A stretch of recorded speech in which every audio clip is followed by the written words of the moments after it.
আসসালামু আলাইকুম সবাই। কেমন আছেন সবাই? আলহামদুলিল্লাহ, আমরা ভালো আছি। আমি আজকে বানাবো গাজরের হালুয়া, তাও আবার ফার্স্ট টাইম। সবসময় ঘরে মা বানাতেন। আজকে ১ম বার আমি বানাচ্ছি। শেষ পর্যন্ত দেখলে আপনারাও বুঝতে পারবেন হালুয়াটা কতটা লোভনীয় হয়েছিল। কিন্তু যেহেতু আমরা খেয়েছি, অলরেডি টেস্ট করা শেষ, তাই আমি বলতে পারছি যে এত মজা হয়েছিল আমার কাছে না, সবার কাছেই। বিশেষ করে আব্বু হচ্ছে দারুণ কমপ্লিমেন্ট দিয়েছিল। মাশাআল্লাহ। যাই হোক, চলুন তাহলে শুরু করি।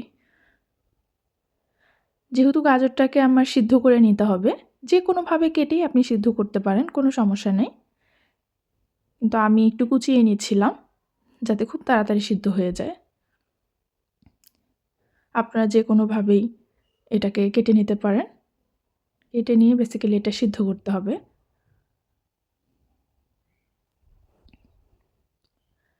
অনেকদিন পর বাহিরে একটু রোদ ছিল, তাই আমরা সবাই ছাদে গিয়েছিলাম। বসে বসে যতটুকু করে নেওয়া যায় ছাদে বসে কাজ কমপ্লিট করেছি।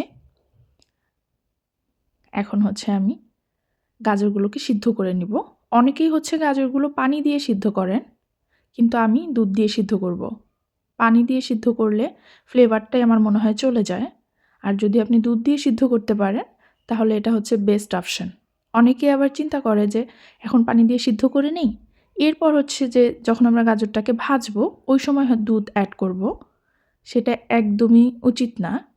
কারণ যদি আপনি হালুয়া তৈরি করতে চান এবং কি বরফি আকারে কাটতে চান, মানে একটু শক্ত হালুয়াটা হয়, তাহলে অবশ্যই আপনি আগেই দুধ দিয়ে এটাকে সিদ্ধ করে নেবেন।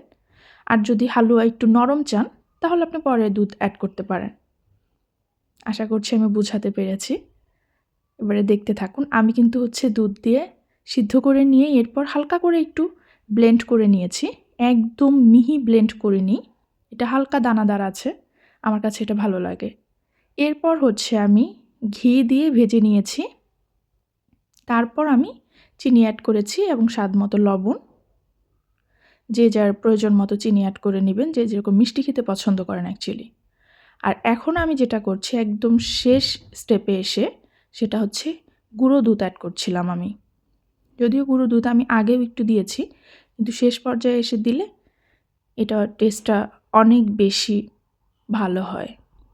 এরপর হচ্ছে যেখানে আমি আসলে এই বরফিটা কেটে নিব, হালুয়াটা, সেখানে সেট করে নিচ্ছিলাম। সেট করার আগে আমি ঘি দিয়ে নিয়েছি, আপনারা দেখতে পেরেছেন। এই যে হচ্ছে আমার হালুয়াটা একদম রেডি। এরপর জাস্ট আমি উপর থেকে একটু গুঁড়ো দুধ দিচ্ছিলাম ভালো দেখার জন্য, এটুকুই, আর কিছু না। মানে দেখতে ভালো লাগছে এই কারণে। আমার গাজরের হালুয়া একদম রেডি। এটা খেতে এতটাই মজা হয়েছিল দেখতে যতটা লাগছে।